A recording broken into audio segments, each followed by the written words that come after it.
I recently saw 5 movies. Let's review all of them. First up, Wallace and Gromit, Vengeance Most Foul. People say all the time about Netflix movies. It's only a Netflix movie, you expect it to be good? Yes, motherfucker, because occasionally they get it right. Usually I don't watch movies with claymation, but I was bored, I just got off a plane, I was jet lagged, and I said, fuck it. I like the story, the dialogue, the art style, and I love a silent villain who tells you everything you need to know without saying shit. Overall, great movie for kids, good movie for adults. I get this shit about a 9.4 out of 10. Next up, Back in Action. Now remember when I said Netflix get movies right sometimes?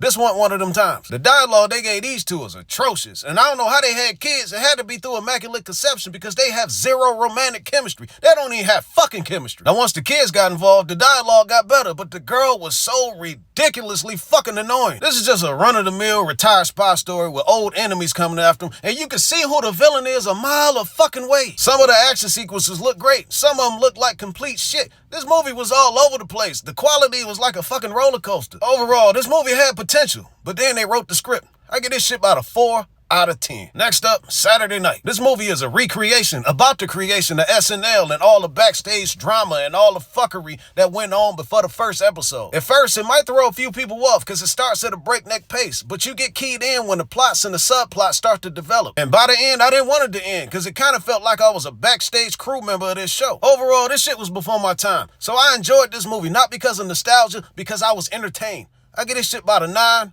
out of 10. Next up, Gladiator 2. I don't even feel like looking dude name up, but he was terrible. I mean, he was phoning this shit in. Sometimes I couldn't tell if he was in a Gladiator movie or if he was doing Shakespeare in the fucking park. The story is nothing you've never seen before. Some of the dialogue is just boring and unnecessary. I find myself looking at my phone a lot. Some of the battle scenes was good, but they chose to impose some CGI animals in some of them, and it just looked like they was fighting a fucking cartoon. And Denzel tried his best, but even he couldn't save this shit. Overall, nobody asked for this, and whoever greenlit this need to be greenlit in life. I get this shit about a 5. Last up, Joker 2. This is another attempt at a cash grab because nobody asked for this shit either. This ain't no Joker movie. This a court procedure and not a very good one. I'm glad I watched this at home. I got to skip all the singing because the songs didn't blend well with the scenes and it just seemed unnecessary. It's like they forced this shit to be a musical. And I like the ending, not because it was good, but because I know it pissed y'all to fuck off. Overall, this movie's over 2 hours long, but there's only like 30 minutes of entertainment here. I get this shit a 2.5 out of 10. Song of the Week, Blood by Marcus Martin. Streaming everywhere.